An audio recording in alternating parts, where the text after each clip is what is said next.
இன்றைய செய்திகள். முதலில் தலைப்புச் செய்திகள். பெண் மருத்துவரை பாலியல் சீண்டலுக்கு உட்படுத்தியது ஏன்?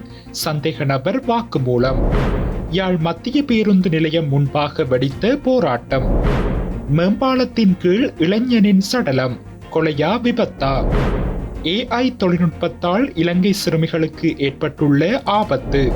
கொட்டி தீர்க்கப் போகும் கனமழை. விடுக்கப்பட்டுள்ள கடும் எச்சரிக்கை.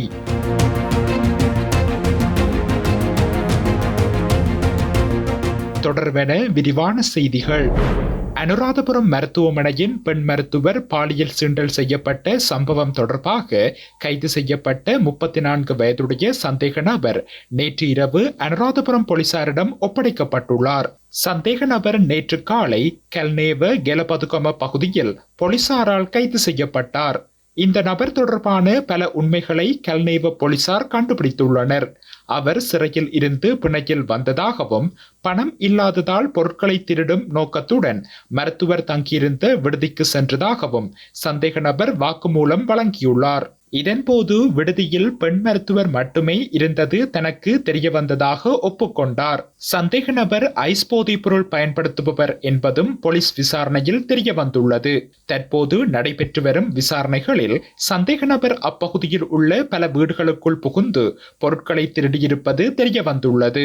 மேலும் அவர் நாட்டின் பிரபல குற்றவாளிகளின் பட்டியலில் பெயர் உள்ள ஒருவர் என்பது உறுதிப்படுத்தப்பட்டுள்ளது. சந்தேக நபரிடம் விரிவான விசாரணை நடத்தி இன்று நீதிமன்றத்தில் ஆஜர்படுத்துமாறு அனுராதபுரம் தலைமை நீதவான் நேற்று போலீசாருக்கு உத்தரவிட்டுள்ளார். பெண்களுக்கு எதிரான வன்முறைகளை எதிர்த்து யாழில் கவனஈர்ப்பு போராட்டம் ஒன்று முன்னெடுக்கப்பட்டுள்ளது.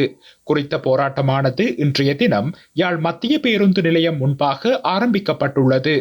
வெள்ளமை சமூக மாற்றத்திற்கான போராட்ட இயக்கத்தின் பௌர்ணமி நாள் செயற்பாட்டு தொடர்ச்சியில் பெண்களுக்கு எதிரான அனைத்து சுரண்டல்களையும் முடிவுக்கு கொண்டுவர மௌனத்தை கலைப்போம் எனும் தொனிப்பொருளில் மக்கள் கவனஈர்ப்பு செயல்வாதம் முன்னெடுக்கப்பட்டுள்ளது. யாழ் மத்திய பேருந்து நிலையம் முன்பாக ஆரம்பிக்கப்பட்ட கவனஈர்ப்பு போராட்ட பேரணியானது தந்தை செல்வா கலையரங்கு வரை சென்று மனு கையளிப்புடன் நிறைவடைந்துள்ளது. அங்குடு கொலபெலச அபேசேகரகம வீதியில் கீரிய கொடல்ல சந்தியில் அதிவேக நெடுஞ்சாலைக்கு அருகிலுள்ள மேம்பாலத்தின் கீழ் ஒரு இளைஞனின் சடலம் கண்டெடுக்கப்பட்டுள்ளமை பரபரப்பை ஏற்படுத்தியுள்ளது. சடலமாக மீட்கப்பட்ட இளைஞன் கொலை செய்யப்பட்டு பாலத்தில் இருந்து வீசப்பட்டிருக்கலாம் என போலீசார் சந்தேகிக்கின்றனர்.